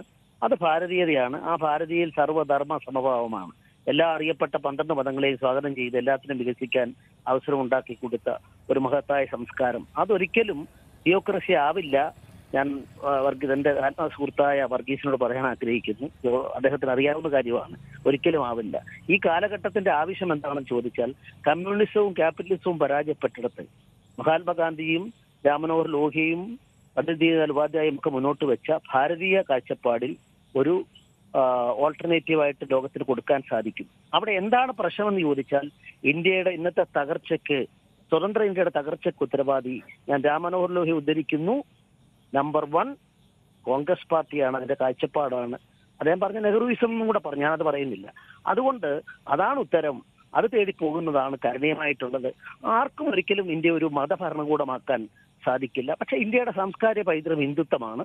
അത് ജയ് ഹിന്ദ് പറയുമ്പോഴായാലും ഭാരതമാതാക്കെ ജയ് വിളിക്കുമ്പോഴായാലും എല്ലാം ഗാന്ധിജി ഉൾപ്പെടെ മുന്നോട്ട് വെച്ചതാണ്. നിരീശ്വരവാദിയായ രാമനോഹർ ലോഹിയും ആ കാര്യത്തിൽ യോജിച്ചിട്ടുണ്ടെന്ന് ചരിത്രം മനസ്സിലാക്കാൻ സാധിക്കും. അതുകൊണ്ടാണ് ഇന്ത്യൻ പ്രധാനമന്ത്രി ഇത് മൂന്നും ഏകോപിപ്പിക്കണം എന്നുള്ള നിലക്ക് ഉള്ള കാഴ്ചപ്പാട്. അതുകൊണ്ട് അദ്ദേഹമാണ് തിരിച്ച് ഞങ്ങളുടെ കൂടെ വരണം. ഈ പഴയ 78 നമ്മൾ അന്ന് പറഞ്ഞ അതേ കാര്യം ഇത് തന്നെ AKജിയുടെ ആത്മാർത്ഥമുള്ള ആൾക്കാർക്കും ചെയ്യാവുന്നതാണ്. അദ്ദേഹം പറഞ്ഞില്ലേ, കേരളത്തിലെ കമ്മ്യൂണിസ്റ്റ് പാർട്ടിയുടെ 57 വിജയം ഒറ്റപ്പെട്ടതല്ല. ഈ കോൺഗ്രസിന്റെ ജനവിരുദ്ധ രാഷ്ട്രീയത്തിനെതിരായിട്ട് പൊരുതുകയാണ് വേണ്ടത്. അതിനുള്ള വേദി എന്നാണ് അതിനെ കണ്ടത്. അതുപോലെ കോൺഗ്രസ് ആണ് അഴിമതിയായാലും. ഇപ്പൊ ഞാൻ ചോദിക്കട്ടെ, കഴിഞ്ഞ മന്ത്രിസഭയുടെ അഴിമതി ഏതെങ്കിലും ഒരു മന്ത്രി അഴിമതി കാണിച്ചതായി, ഖജനാവ് കൊള്ളയടിച്ചതായി ചൂണ്ടിക്കാണിക്കാൻ സാധിക്കുമോ? 10 കൊല്ലത്തെ സ്ഥിതി എന്തായിരുന്നു? അതുകൊണ്ട് ഇവിടെ ജനങ്ങൾ 10 കൊല്ലത്തിലെ ഏറ്റവും ഒടുവിലത്തെ 2ാം UPA സർക്കാരിന്റെ സ്ഥിതി അതിഭയാനകമായിരുന്നു. അതുകൊണ്ടാണ് തീർച്ചയായും BJPക്ക് അങ്ങനെ ഒരു അവസരം. 1ാം UPA സർക്കാരിന്റെ സ്ഥിതിയും വലിയ വ്യത്യാസമൊന്നും ആയിരുന്നില്ല. നമുക്കറിയാം, അതാണ് 2ാം UPA സർക്കാരിന്റെ കാലത്തും വന്നത് DMKയുടെ നേതൃത്വത്തിലുള്ള. ഡോക്ടർ വർഗീസ് ജോർജ്, എനിക്ക് സമയക്കുറവുള്ളതുകൊണ്ടാണ് ഞാൻ വരുന്നത്. ഡോക്ടർ വർഗീസ് ജോർജ്, 2019 നിങ്ങൾ എന്തായാലും പ്രസിഡന്റ് തെരഞ്ഞെടുപ്പ് ഒരു സ്ഥാനാർത്ഥിയെ നിർത്തുക എന്നതിനപ്പുറത്തേക്ക് ഉദ്ദേശിക്കുന്നില്ല. ഗുജറാത്ത് അടക്കമുള്ള സംസ്ഥാനങ്ങളിലേക്കാണ് നിയമസഭാ തെരഞ്ഞെടുപ്പ് നടക്കാനുള്ളത്. വലിയ പ്രതീക്ഷ അവിടെയും വെക്കേണ്ടതില്ല. ഉണ്ടായിരുന്നു. അത് പക്ഷേ അവിടെ തുലയ്ക്കുന്ന നിലയിലാണ് കോൺഗ്രസിൻ്റെ ഉൾപാർട്ടി രാഷ്ട്രീയം മുന്നോട്ട് പോകുന്നത്. 2019 നിങ്ങൾക്ക് എല്ലാവർക്കും ഭയമുണ്ട്. അതാണ് യഥാർത്ഥത്തിൽ ഈ തരത്തിലുള്ള ഒരു കൂട്ടായ്മയ്ക്ക് കാരണമാകുന്നത്. കോൺഗ്രസ് തന്നെ BJP തന്നെ പറയുന്നത് ഇത് ബിനാമി രാഷ്ട്രീയക്കാരുടെ ഒരു കൂട്ടായ്മയാണ് എന്നാണ്. സമീപകാലത്ത് നേരത്തെ ശ്രീ PS ശ്രീധരൻപിള്ള ചൂണ്ടിക്കാണിച്ചതുപോലെ കഴിഞ്ഞ 3 വർഷത്തെ ഭരണത്തിനിടയിൽ ഒരു കേന്ദ്രമന്ത്രിക്ക് പോലും, ഒരു BJP നേതാവിന് പോലും എതിരെ അഴിമതി ആരോപണം ഉന്നയിക്കാൻ കഴിഞ്ഞിട്ടില്ല. പക്ഷെ തിരിച്ചുണ്ട് എന്ന് ഓർക്കണം. നമുക്കറിയാം, P ചിദംബരത്തിനെതിരായിട്ടുള്ള കേസ്, അതുപോലെ തന്നെ ലാലു പ്രസാദ് യാദവിനെതിരായിട്ടുള്ള കേസ്. പകരം പറയാൻ കഴിയുമായിരിക്കും, കോൺഗ്രസിൻ്റെയും ഘടകകക്ഷികളുടെയും ഏറ്റവും പ്രധാനപ്പെട്ട നേതാക്കളെ തെരഞ്ഞു പിടിച്ച് വിച്ചാണ്ട് നടത്തുകയാണ് എന്ന്. അങ്ങനെ പറയാമെന്നേ ഉള്ളൂ. അവർക്കെതിരെ തെളിവുകളുണ്ട് എന്ന് തോന്നിപ്പിക്കും വിധം, അല്ലെങ്കിൽ മുൻകാലങ്ങളിൽ അത്തരത്തിലുള്ള പ്രവർത്തനങ്ങൾ നടത്തിയവരെ തന്നെയാണ് BJP വളഞ്ഞു പിടിക്കുന്നത്. അതായത് ഒരു രക്ഷയുമില്ലാത്ത അവസ്ഥയിലേക്ക്, ഒരു പ്രതീക്ഷയുമില്ലാത്ത അവസ്ഥയിലേക്ക് കോൺഗ്രസും സഖ്യകക്ഷികളും മാറുകയാണോ?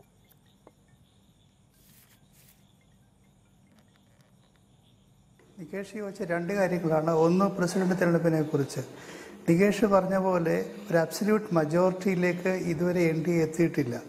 പ്രധാനപ്പെട്ട 2 രാഷ്ട്രീയ പാർട്ടികളായ തെലുങ്ക് ദേശവും അണ്ണാ DMKയിലെ പ്രബല വിഭാഗവും ഇതുവരെ അവരുടെ നിലപാടുകൾ വ്യക്തമാക്കിയിട്ടില്ല. തെലുങ്ക് ദേശത്തെ സംബന്ധിച്ചിടത്തോളം ഒരു പുതിയ സ്റ്റേറ്റ് എന്നുള്ള നിലയിൽ അവർക്ക് കേന്ദ്ര ഗവൺമെൻറ്റിൽ നിന്ന് ചില സഹായങ്ങൾ ആവശ്യമുണ്ട് എന്നതിനപ്പുറം അവർ ഈ വിഷയത്തിൽ ഒരു രാഷ്ട്രീയ നിലപാട് വ്യക്തമാക്കിയിട്ടില്ല. അണ്ണാ DMKയിലെ പ്രബല വിഭാഗവും ഈ കാര്യത്തിൽ അവരുടെ മനസ്സ് തുറന്നിട്ടില്ല. രണ്ട് കാര്യങ്ങളെ കുറിച്ച് ഞാനും ഒന്ന് വ്യക്തത വരുത്തിക്കോട്ടെ. ഇതിനകം തന്നെ YSR കോൺഗ്രസ് നരേന്ദ്രമോദിയെ നേരിട്ട് കണ്ട് പിന്തുണ അറിയിച്ചിട്ടുണ്ട്. ഞാൻ രണ്ടാമത് പറഞ്ഞത് അണ്ണാ DMKയുടെ കാര്യത്തിലാണ്. അണ്ണാ DMK ഇതിനകം തന്നെ നിലപാട് വ്യക്തമാക്കിയിട്ടുള്ളത് കഴിഞ്ഞ 2 പ്രസിഡന്റ് തെരഞ്ഞെടുപ്പിലും ജയലളിത BJPക്ക് ഒപ്പം നിന്നു. ആ പ്രസിഡൻസ് ഞങ്ങൾ പാലിക്കുമെന്ന് അവർ വ്യക്തമാക്കിയിട്ടുണ്ട്.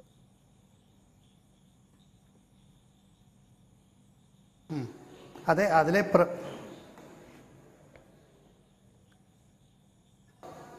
അതെ, അണ്ണാ DMKയിലെ നികേഷ് കേൾക്കാമോ? പറഞ്ഞോളൂ സാർ. കേൾക്കാമോ?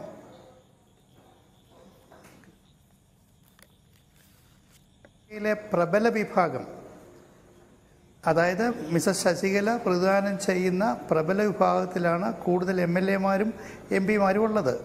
അവർ ഇതുവരെ അവരുടെ നിലപാട് വ്യക്തമാക്കിയിട്ടില്ല. നികേഷ് പറയുന്ന YSRന്റെ കാര്യമാണ്, TSRന്റെ കാര്യമാണ് ഞാൻ പറയുന്നത്. തെലുങ്ക് ദേശത്തിൽ പിന്തുണ ആവശ്യമില്ല BJPക്ക്. ഞാൻ സമയക്കുറവുള്ളത് കൊണ്ട് ചുരുക്കുകയാണ്. 2019 ലോക്സഭാ തെരഞ്ഞെടുപ്പിന് മുമ്പ് പ്രതിപക്ഷ ഐക്യം തുടക്കം കുറിക്കാൻ ഇന്ന് സോണിയാഗാന്ധിയുടെ നേതൃത്വത്തിൽ പാർലമെന്റ് ഹൗസിൽ ചേർന്ന യോഗത്തിന് സാധിച്ചിട്ടുണ്ട്. രാഷ്ട്രപതി തെരഞ്ഞെടുപ്പിൽ BJP സമവായമില്ലാത്ത സ്ഥാനാർത്ഥിയാണ് നിർത്തുന്നത് എങ്കിൽ മതേതര സ്വഭാവമുള്ള ഭരണഘടനയിൽ സ്വാധീനമുള്ള ഒരു നേതാവിനെ ഞങ്ങൾ സ്ഥാനാർത്ഥിയായി നിർത്തും എന്നും കോൺഗ്രസ് അടക്കമുള്ള പ്രതിപക്ഷ കക്ഷികൾ പ്രഖ്യാപിക്കുന്നുണ്ട്. ഗോപാൽകൃഷ്ണ ഗാന്ധി, മീര കുമാർ തുടങ്ങിയവരാണ് പ്രതിപക്ഷത്തിൻ്റെ മനസ്സിലുള്ളത്. അക്കാര്യത്തിൽ വ്യക്തത വരാനിരിക്കുന്നതേ ഉള്ളൂ. വളരെ നന്ദി ഈ വിഷയത്തിൽ സംസാരിച്ചതിന് Shri KV Thomas, advocate Sreedharan Pillai, doctor Varghese George. നന്ദി.